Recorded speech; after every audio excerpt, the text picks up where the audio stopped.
Hello, everybody, and welcome back to another episode of the Feeling and Healing podcast. Today, I am so happy to welcome Louise Berger. She is a UK-based OT specialist. She specializes in behavioral sleep, and she founded and leads the NHS Insomnia Clinic, and she's helped thousands of people get back into healthy sleep habits by using her CBT, evidence-based CBT method for insomnia. So thank you, Louise, for being here. Thank you so much, Danielle, for inviting me. I'm really pleased to be here and hopefully help some of your listeners with their sleep. Yes, and also me. Because because I forgive me if I have shared this on the podcast or I haven't. For those people that know me personally know that my sleep has always been something that I'm trying to reframe it and not say struggle. Maybe it's a growth area for me. But I seem to have a very active brain and my sleep has been, I would say, inconsistent most of my adult life. But please just explain to me, because I've heard of CBT, of course, being a therapist in training of like, that model of therapy. But explain to me the CBT specifically for sleep and how it helps people struggling with insomnia. Sure. So first of all, I guess I have to, I can't claim credit for CBT for insomnia. Okay, it's okay. So Well, just I'm as gonna give it's you not, credit for it, so thank you. I'll give you the credit for it. It's an approach that I absolutely love using because it is so effective. But actually, I didn't create it, and it's been around probably in excess of 30 years. We have so many studies using CBT for insomnia, specifically for people with insomnia. And other varying other conditions, mental health conditions, physical health conditions, adults and even children, actually, which show it to be an incredibly effective intervention.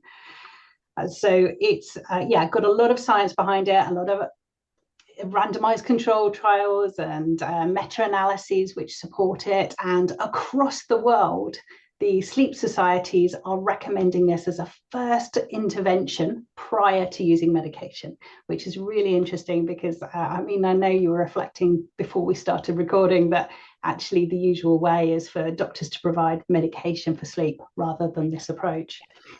But in terms of what it is, it's quite different to CBT for anxiety or depression. And I think that might be one of the reasons that a lot of medical professionals and members of the public aren't particularly aware of it, because they might hear CBT for insomnia and think, oh, that's regular CBT for a person with insomnia.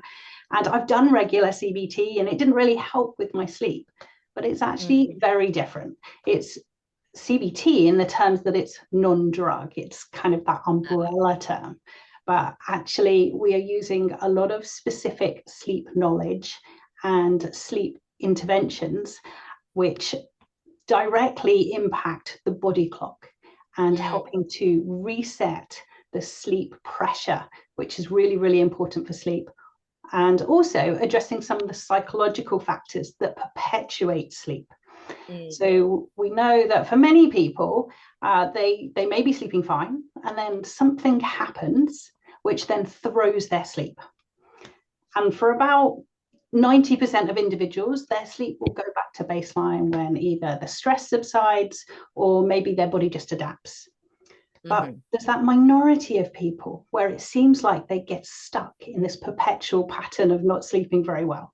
And eventually, when that gets to the sort of 3-month mark and it's causing quite a lot of difficulties for them in the day, we would refer to that as insomnia or insomnia disorder. So that's where insomnia comes in. But when we look at the reasons behind what's happened in this person where their sleep has continued to be a problem versus that person where their sleep went back to baseline, actually what we often see is that there are a number of perpetuating factors. And these perpetuating factors are often things like when you can't sleep, it feels really awful. So you start to think about it more.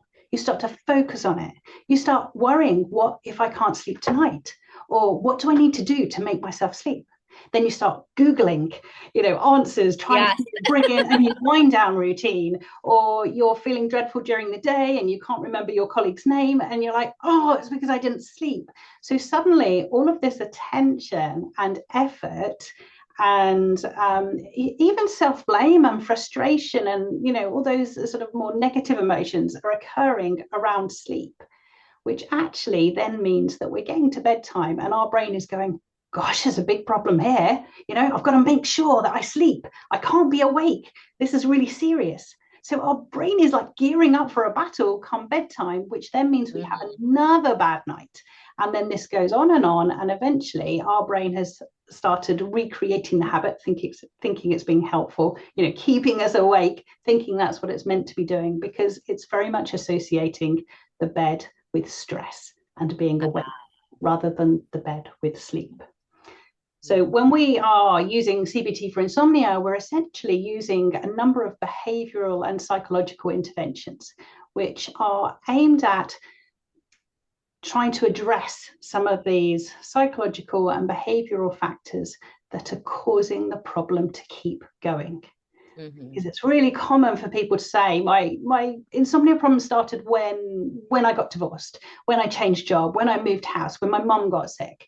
But I'm over that now, and I still can't sleep. And that's where it's very much become a habit, and the body is just repeating it.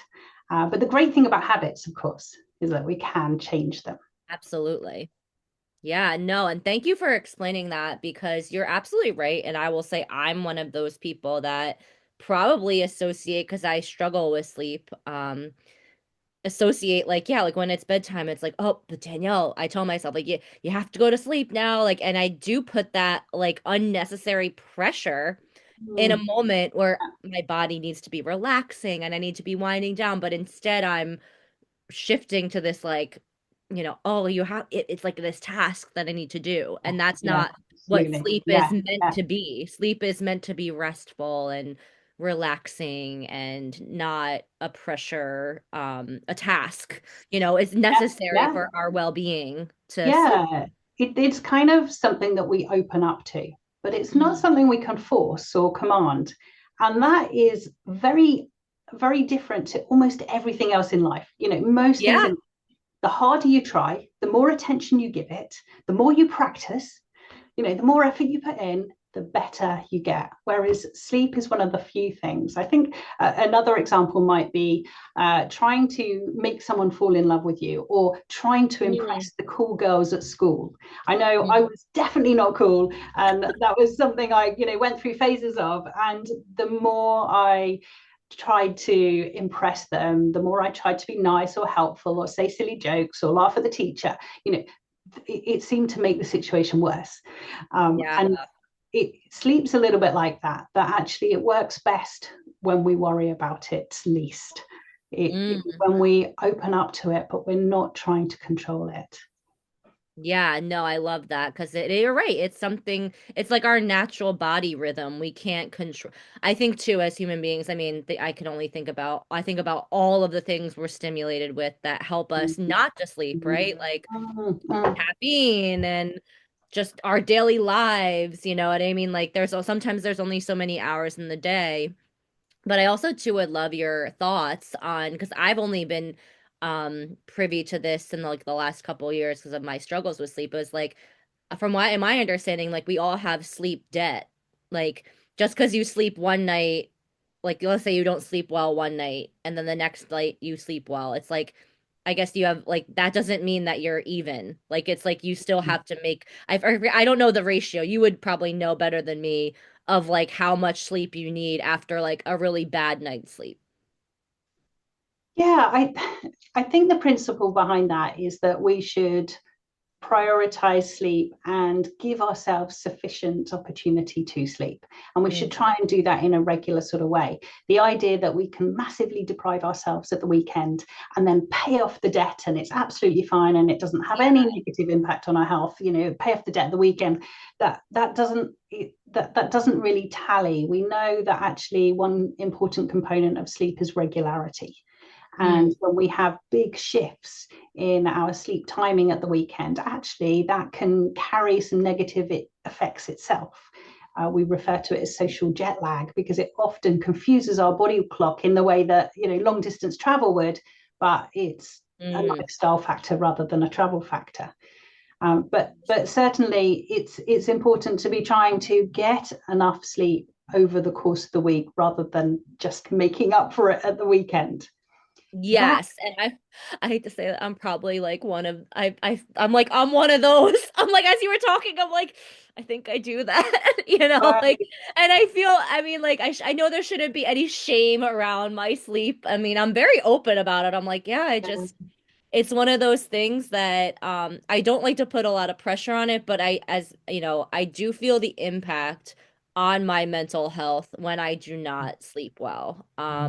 I'm just it's nothing crazy. It's just like I always say it's like a cloudy day. It's like a cloudy yeah, day versus a sunny yeah, day. yeah, When I don't get enough sleep, it's like a cloudy day. The weather isn't great. It's not like I'm shining like the sun. I'm not, and I get it. We need to have those days sometimes, but I found that just sleep is so important for my mental health and my mm, mental clarity. And when I have a good night's sleep, like watch out world the next day, like yeah. I'm so productive. Completely.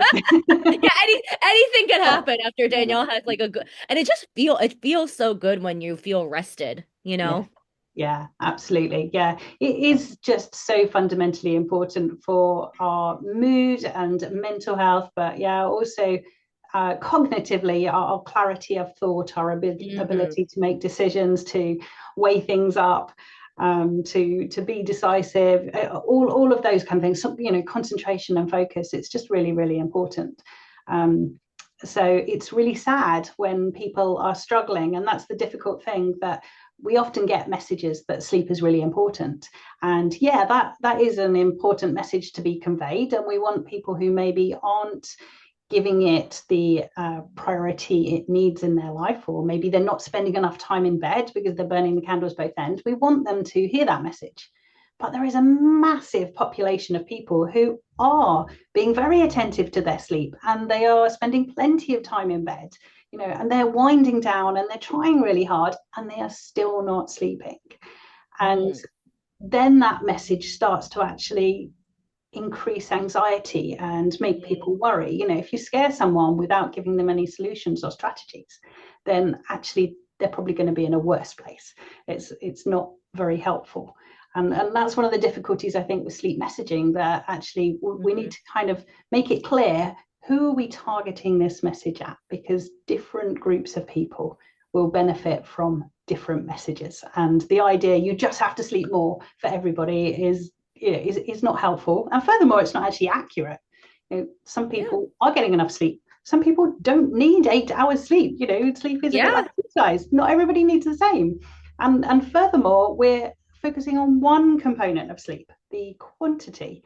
But actually, Mm. there are The multiple quality of components to sleep. sleep. Yeah, absolutely, quality. And we often draw a lot of metaphors with food in sleep health. And it just seems to work quite well. But if you think about food, you might hear the message, the average adult needs around 2,000 calories a day. Hmm.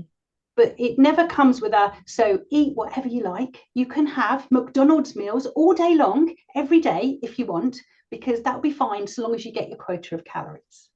Of Yeah, course, nobody that's says not that. true. Yeah. you know, And that's kind of what we do with sleep. It's like just get your 8 hours. yeah, It doesn't matter if it's absolutely. broken sleep or not. Yeah, like you're not in your REM cycle, right? That's the correct term. Your REM, right? Your REM cycle. Yeah, I mean, we need to, need time in all of those different sleep stages, and even light sleep that dominates our night. We have half the night in light sleep, so we know it's still got to be important, even though most of us are kind of feeling like we need to pursue deep sleep or rapid eye movement sleep. But the point being is that quality Yeah. and quantity are important. Of course, quantity is much easier to quantify. It's much easier to put messaging out about that, but actually our body will kind of use those two in tandem. If we're not getting Mhm. enough of the quality, usually it tries to up We need the more. quantity. Yeah.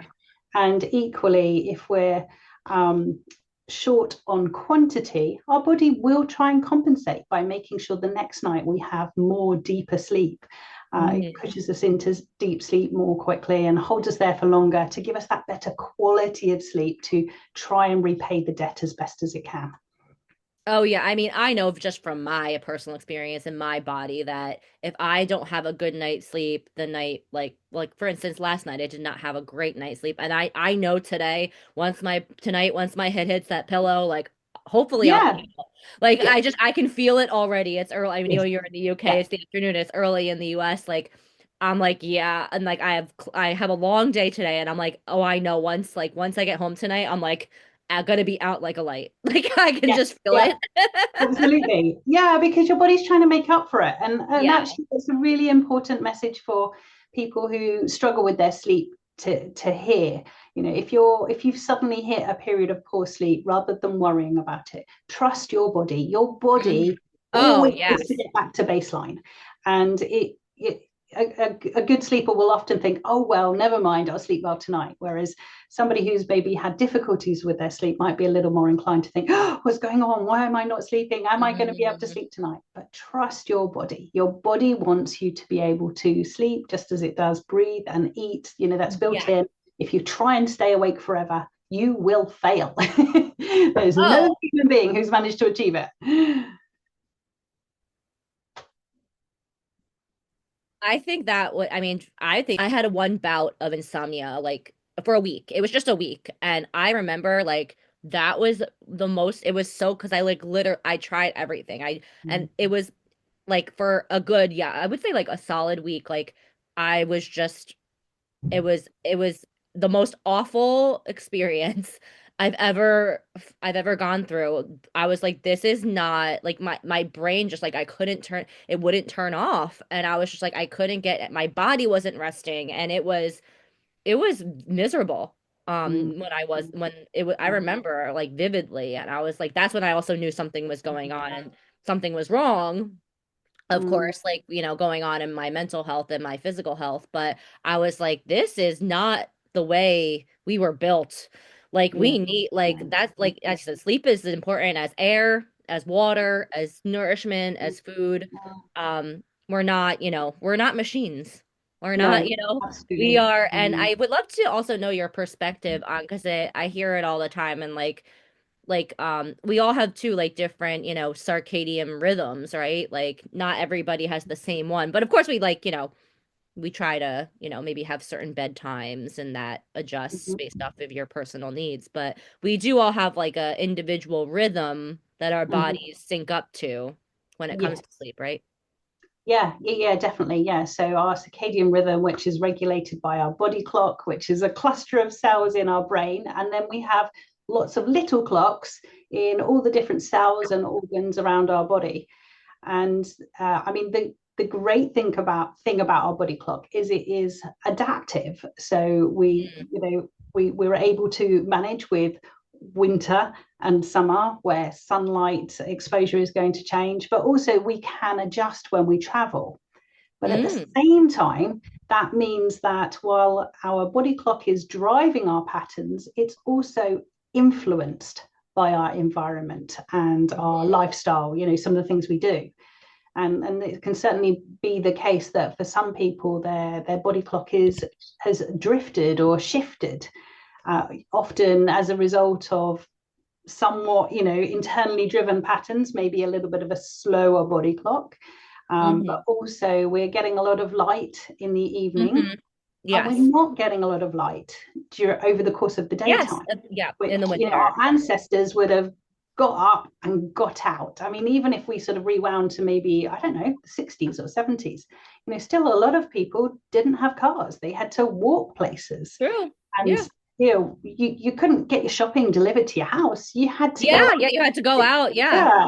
And If back in you the caveman days, you had to go out and kill Yeah, a something. very long Yeah, way. you had to like, yeah, you had to work for it back in the day. Yeah, Yeah. absolutely. Yeah. So our lifestyle has changed a lot, which means now it's very easy for us to stay indoors. We're not necessarily getting those cues from the environment, as in Hmm. the sunlight Hmm. exposure and the changing levels of brightness through the day.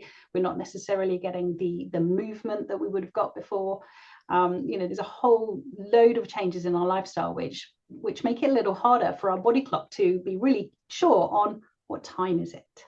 And Yes. even the fact we've got electricity, that also means Oh that yeah, we because you can can choose the our light. sleep times. Yeah, the Yeah. light. And I'm sure too, I mean, you would know better than me. And say this all the time with my clients and just myself, like the fact that we're in a world where we are like constantly overstimulated by like Mm. notifications from our phone, from our calls, from like it's like we're just like so much. Think about how many, if you watch TV and like how many TV shows, movies, screen time we have. I'm sure that has impacted our mental health in a negative way.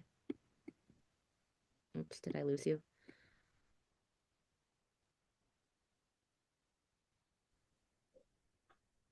I'm sorry. I think we got Oh, a little technical yeah. difficulty for there. I apologize. So yeah, I was just saying Uh, that uh that I think just like all the technology and all the notifications, I think mm. is not, and the screen time especially, I'm sure you would know better than me, has impacted our sleep wellness not in a positive manner.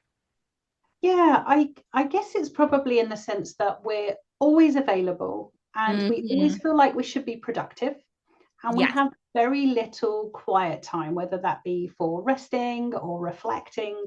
And actually, that means that our nervous system is often operating from a stress state, or Yes. certainly, an activated state.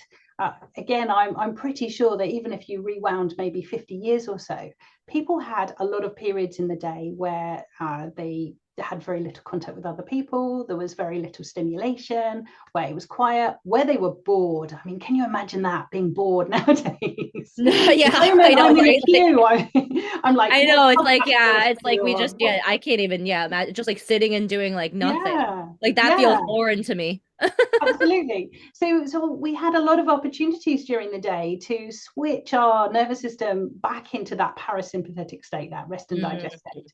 Whereas now we are, almost forcing ourselves to be productive and responsive, all of the time.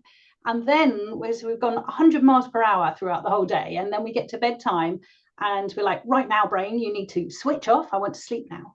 But actually, our brain's a little bit like pulling up to a junction. When you see red lights, you don't put the brakes on at the point of hitting the red light. You yes, you have to need like anticipate time it. to Yeah. slow. Absolutely, Yeah. yeah. You I need love to. that. I love that metaphor of like, yeah, because you're right. Like we don't have control. Like we don't have control over this. I don't, and our body, as much as we think we do, I think like you would, Mm-hmm. maybe our ego does a good job of thinking we have like control over everything.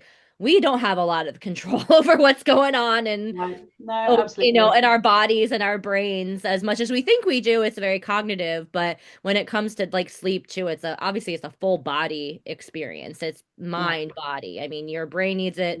yeah. Also, I mean, sleep for different reasons, and I know I mentioned, for me, like I know this, sleep is your time where your brain kind of takes all the stuff from the day and you can declutter Yeah, it and it kind of yeah, cleans itself, and it's able to, that's why I think, you talk about sleep debt and like that impacts your cognitive ability. It makes perfect sense because mm-hmm. your brain isn't, it's like the trash piling up in your kitchen. Yeah, You know what I mean? yeah, It's like yeah. you get to a point where it's just like overflowing and your trash can, it's like you can't handle anymore, you know? Yeah, yeah, yeah. Emotional regulation just goes out of the window. Oh yeah. Oh my God. Yeah. I will say, I mean, I'm sure you've experienced people that have in your work have been very irritable. Like that's definitely, I know when I'm tired, like I'm very short fused. Like Yes, I have to absolutely. Yeah, me actively, too. yeah, I have to Yeah, actively be like, Danielle, like don't just it's you. And I tell people like I'm really tired. Like I can tell when I'm tired, like I'm very quick to react and I don't like to be in that state. yeah, Um, yeah. you And know, we become, or we when we're sleep deprived, we tend to be less compassionate, so we aren't able to yes. understand people so well. And then we're more reactive. Our amygdala, our emotional center, is just overstimulated. But our Yes. prefrontal cortex, which is responsible for the rational thinking, the controlling our impulses, being able to anticipate and predict things in the future, being able to problem solve, that part of our brain tends to become far less active when we're sleep deprived or in the middle of the night, actually. So we know that the peak time for suicide, sadly, is usually comes out on in Felt like, research is around 2, 3, 4, 5 yeah, a.m., in the that sort of morning. period. And that really coincides with our circadian rhythm and the low point of our circadian rhythm. Interesting. And we're pretty sure that, so there's a theory which is referred to as the mind after midnight. And it's Mm. essentially pulling all of this together and explaining that the prefrontal cortex, that clever area of our brain that over the course of the day would usually be helping you to interpret your emotions. And no, Louise, don't send a rude message to your Yeah. manager because Yeah. it's not going to go down well, or well, Louise, it might be raining, but you still need to go out for a run. That would be my prefrontal cortex, which is sorting that out. But come nighttime, our prefrontal cortex is going for a snooze. And come Mm. daytime, if we've had inadequate sleep, our prefrontal cortex still isn't operating properly. But our amygdala, our emotional center, is far more active. So we end up being very reactive, having a real Mm. negative bias, not being able to connect with other people and empathize with them so much, which, yeah, understandably can come out with us being quite short-tempered with people, or just not being able to sympathize with their situation. Yeah, no, and that's why I think like being and like I think of it as like you're also to sleep it like as a coach and a therapist, like I'm always giving my, I'm service based. So, working with people and sleep is like filling my cup every day, like because my cup gets depleted pretty quickly. And if I don't have like sometimes I have a full bottle. I like on good days I have a full however many liters it is, or 1 liter, we'll just say 1 liter. I don't know, in UK, you guys are metric. I apologize. I don't know. But some days like I only have 8 ounces, like and I have to ration, my 8 out. I have to, and I hate that it's almost like sleep sometimes becomes a negotiation with you and your mind. It's like nobody like it's like if you're thirsty, nobody's like, well, don't drink. Like, you know what I mean? Like people aren't Yeah. like, well, don't drink that much because you're thirsty. Like if you're thirsty, you drink. If you're Yes. hungry, like Yeah. people aren't like they're not like, well, don't Yeah. eat that. Like, of course, if you're overeating, that's a issue. But with sleep, it's like we almost negotiate it. Like it's like, oh, like, but I only need this, like, I don't need to get 8 hours of sleep tonight because I have X, Y, and Z to do. So I'll sacrifice my sleep Yeah. when it's Yeah. really not something we should be sacrificing. No, no, it's not. At the same time, though, life does happen. And Yes. it Yes. can also become a real problem when people feel that their sleep has to be perfect every night, because it doesn't. And that's not reality. That doesn't mean we shouldn't prioritize it and try and give ourselves the best possible chance for sleep. But at the same time, I think it does mean if we have a bad night, either something happens or maybe we just can't get to sleep or we're awake in the night, it's not helpful to worry about that, because our body will get us back on track. What's tends to be more detrimental is when somebody is consistently, night after night, week after Yes. week, month after month, Yes. not sleeping well. And absolutely, I would say that's going to have a really detrimental impact on your health, on your well-being, on your joy in life, on everything you do. Like you said, it's like a cloudy, damp day. Yeah, like a cloudy day. Yeah. And in that situation, yeah, absolutely, that's seek help from somebody who's Yes. trained in sleep. If it's an insomnia disorder, as in you have the opportunity for sleep but your body is not taking it, you have lots of time overnight lying awake, whenever that might be, the start of the night or the middle night or nearly morning, Hmm. that's when to seek out a behavioral sleep medicine specialist, is how they Got tend to it. be referred to in the States. Okay. A We would behavioral. say an insomnia specialist probably over here in the UK. But yeah, Okay. somebody who's got that specialist training and understanding of insomnia and CBT for insomnia. That's amazing. Yeah, I mean, in the States, you were the first person that introduced me. I mean, of course, like most mental health, like as you said, I know what CBT is. I mean, it's a pretty prevalent intervention and model of therapy. But yeah, I this is the first time I heard about CBT with therapy, CBT, excuse me, with sleep.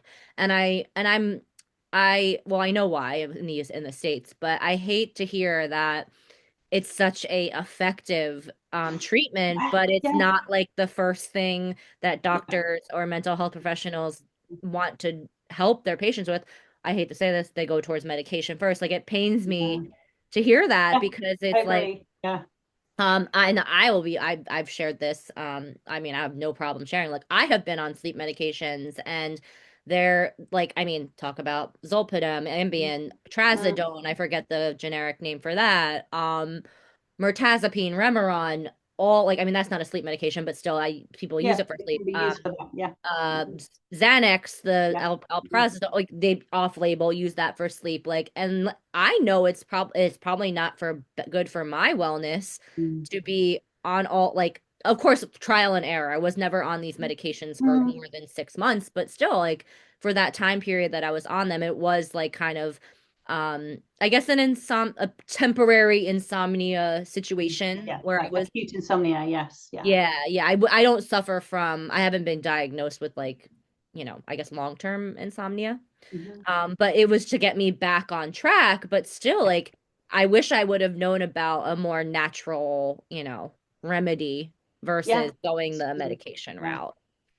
And that medication, I mean, for some people it doesn't work at all. Some people would say, I still can't sleep with it, or I feel so hungover in the morning that I just Yes, you can't get that sleep. groggy, yeah. Yeah, absolutely. So some people don't actually experience that much benefit from any medication, but even those that do, it's only working while they're taking it. It's not actually getting Mm, to the root of the problem. And it's certainly not equipping that person with tools that they can use in order to understand their sleep and address their sleep. Because, we're all human. We're all going to mhm. have times where we are struck by stress and it Yes. becomes more difficult to sleep. Our body thinks it's being helpful by keeping us awake when we are feeling stressed, because stress Hmm. denotes danger. And if we're in danger, Hmm. then the last Yeah. thing If we we're in should be danger, doing yeah, is we're not sitting we're not sitting, we need to be up and active and looking yeah, oh yeah, around and yeah, yeah. absolutely. And our body's thinking, well, I can give you more time, I can keep you awake longer so that you can sort out whatever the problem is and get yourself safe. And for maybe our ancestors, our cavemen ancestors, difficulties, that was probably quite useful. But of course, much of the stress we experience nowadays isn't an imminent physical threat. It's very Yes. often worry, Yeah, rumination, panic about absolutely. whatever we're doing tomorrow. And unfortunately, staying awake for longer in that situation isn't very helpful.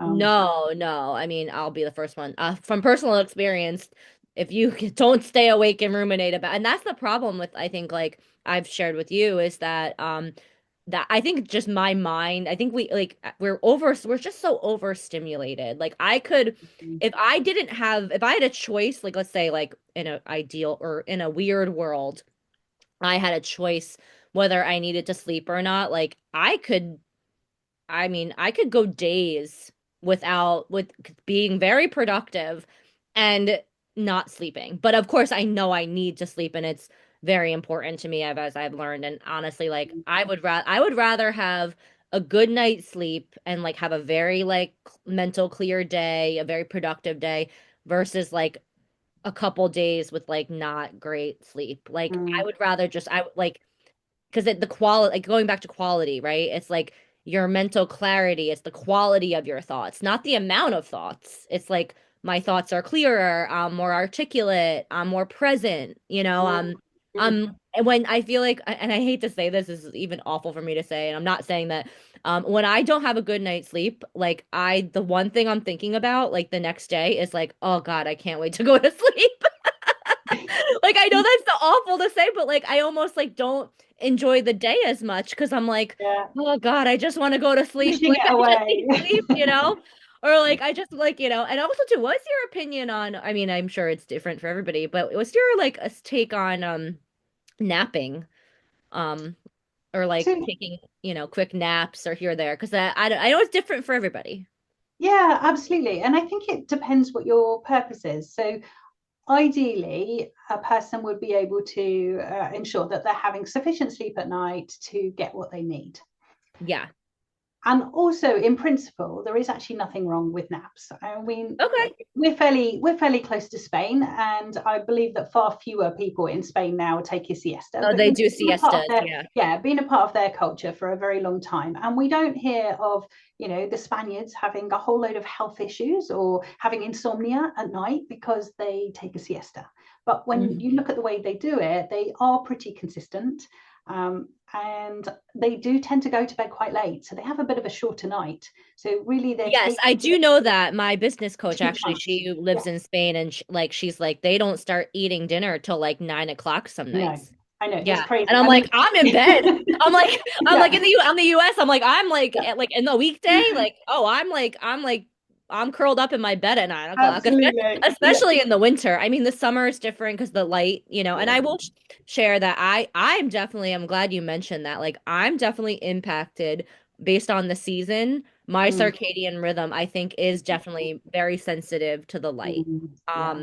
I find myself waking up earlier in the summer months when it gets light out earlier, like those long, like, and in the winter, I find myself when it's, still dark out, like, I'll sleep later. And I've had to Yeah. realize, like, that is okay. Like, Yeah, it's okay to absolutely. I have think that my is normal. body Yeah. on that rhythm. But Yes. I think Yeah. as human beings, we're so routine. We're like, Yes. oh, I have to get up at Absolutely. the same day every day. I have to eat it. And Yeah. it's like, And it's I think hard we have to a lot of adjust. routines that are quite inflexible. So we do have to do that. And I guess that's where it maybe becomes a little tricky with naps, that actually it's very difficult, certainly in the UK, to be consistent about a nap and to Mm, integrate it into the routine in the way the Spaniards would. So mm, just going back to that point on naps, if somebody is having difficulty getting to sleep or getting through the night, sleeping through the night, then usually would recommend against naps, because okay. through the day you are building up an appetite for sleep. This is because of an Uh, accumulation of adenosine, which is a byproduct of energy use. And the more Okay. adenosine we have in our body, the more sleepy we feel, and it fuels us into the night, into deep sleep, and it fuels us through the night. So the longer we're awake, the more we accumulate.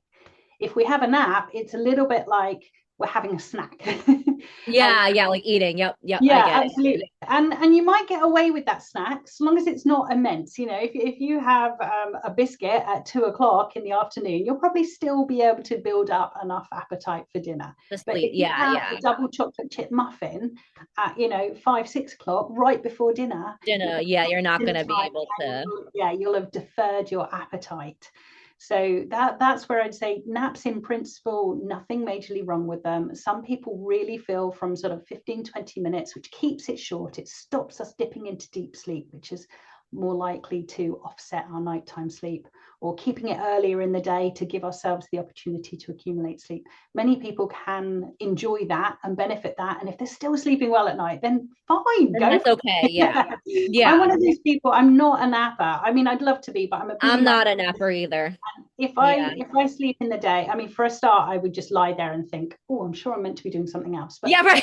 There's if somewhere I I, have to be right now, and I'm not there. yeah, yeah. But if I did get to sleep, I almost inevitably would end up not being able to go to sleep at my normal time at night. So I just don't do it. My sister, she's like, oh, I'm getting a bit tired. I'm just going to go for a nap, and 20 minutes later, Yeah. she's Some bouncing. people are just like that. Yeah, yeah. Yeah, I mean, I will agree with you, maybe my body too. And I also see it as, like, as you said, like the appetite thing. And I love that metaphor of, like, I see it as, like, yeah, like if I sleep, and actually my dad says this to me all the time because like, he's like, Danielle, like, he even tells me sometimes, like, sometimes I'll go to sleep too early, because I don't think I'm one of those people that need the full 8 hours. I think my body's like kind of happy medium is maybe around like 6 hours. And I'm one of those people, though, if I fall asleep too early, I will wake up at like that 2 o'clock, 3 o'clock in the morning, and then I'll be like, well, I'm up, like, and Yes. then that'll mess me up for the next day. So I have to be strategic on when I go to sleep, and almost sometimes force myself to stay up longer so I can get a Yeah, full night's rest. absolutely. Because if I fall asleep too early or nap or something, it messes up my whole Absolutely. cycle. And that can be a really useful strategy if for whatever reason your sleep has tipped from being okay to you've hit some stress and suddenly it's a problem. Often people will attempt to compensate. I'll lie in longer, I'll take a nap, I'll go to bed earlier, extending the sleep opportunity. But for some people, that can actually mean that they're using up that appetite at the wrong time. And then they're Mm, still awake in the night. And then they start to worry more about it. And then it all becomes this vicious cycle. So yeah. I would say if you're, if you're a few nights into bad sleep because something's happened, or a weekend, and you're starting to think, oh gosh, what's going Yeah. on? Try and keep your usual sleep routine, even though you're Mm, exhausted. Try to get up yeah. at the same time. Try not to go to bed early, because we want your body to express that appetite, or use that appetite, at night time, Hmm. rather than in the daytime, which then means come, if you've napped or you've laid in, then come nighttime, you haven't got quite as much of that sleep drive in your body, that adenosine built up, which is going to propel you into sleep. No, that's a great point to, and I feel like it's one of those things that like you're it's routine based, and it's also like your nervous system, like it's built off of like patterns. So if you can keep a consistent pattern, that's Yeah, your most yeah, probably the most effective way to have a good like sleep wellness plan, I guess, is mm-hmm, to mm-hmm. be as because and you're right, like life is life, right? Like I mean, but that's what I mean, I'm sure, like I mean, I try to go to bed, and it's also so I mean, what's I was also too, speaking of that, I feel like people, and just in general, and I'm sure in the UK too and in the US, our bedtimes are probably are significantly earlier in the weekdays versus the weekends. But does Mm. that kind of messes us up, right? Like, Yeah, yeah. So that comes back to what I mentioned earlier about social jet lag, that shift in mm, sleep timings, which actually is quite confusing to our body clock. yeah, because we think Again, like, oh yeah, we don't have work tomorrow. We can sleep yeah, yeah, in, yeah. on the But weekend. it's something we've only been able to indulge in since having electricity.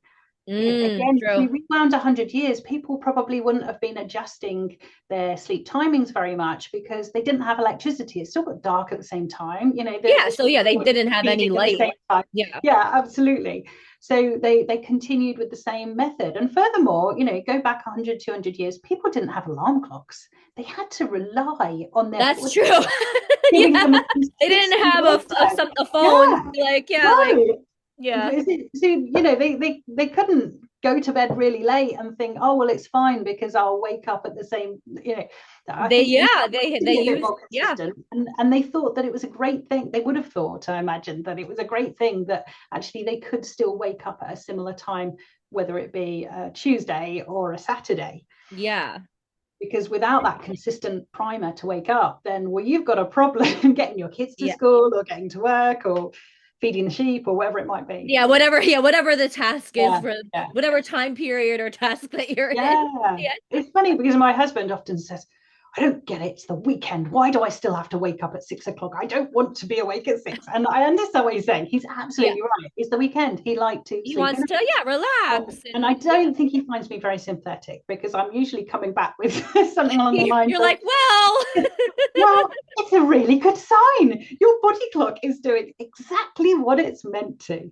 Give yourself a yeah. pat on the back. He's like, ooh. Well, Have a line. I will say that I speaking of like waking up, like I try to, it's funny because like going to sleep, I feel like my bedtime is more, once again, like negotiating my bedtime.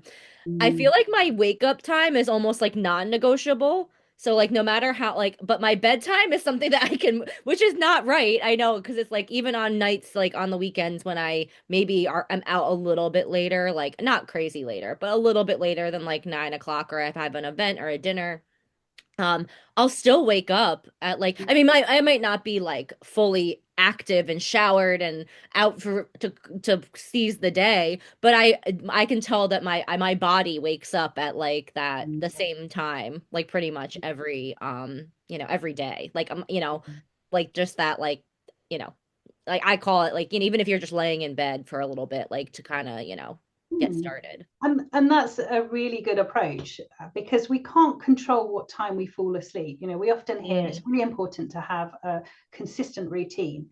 And Yes. in principle, yes, we don't want huge variation in bedtime or wake time across the course of the week if it can be avoided.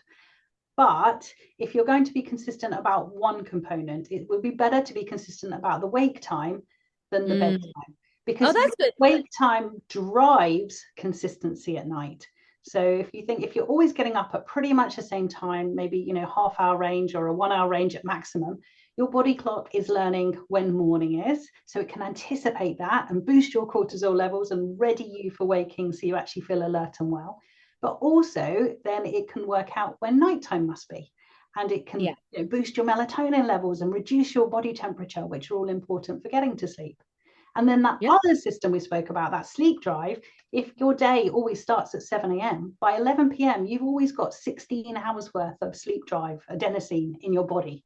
So Mm.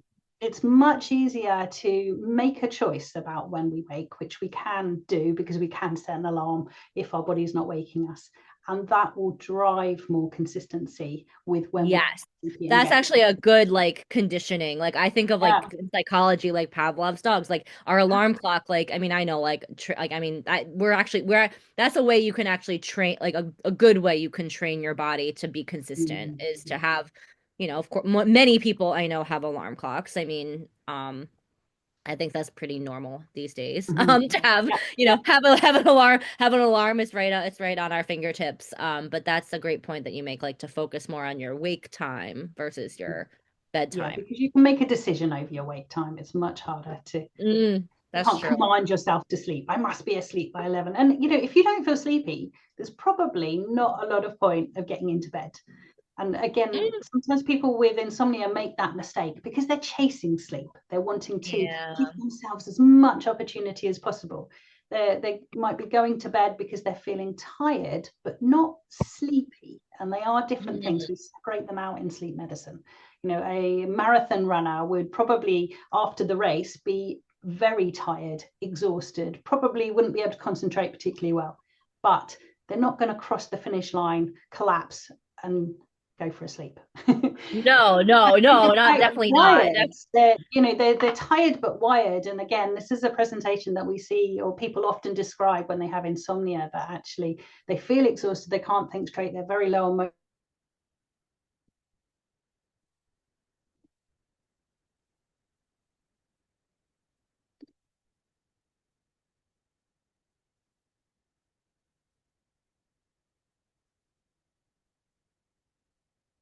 Oops, I think I. Of wakefulness between 2 and 4 a.m., for example. Yes, That, yes, if that's not particularly helpful in that situation, then we would absolutely be asking people, push your bedtime back. It's better that you go to bed with more sleep drive to help push you into your nighttime journey and through the night. yes. Well, Louise, this has been such a wonderful conversation. You have opened up my eyes to the world of sleep, and tonight I will definitely, as I'm falling asleep, will be thinking about this conversation.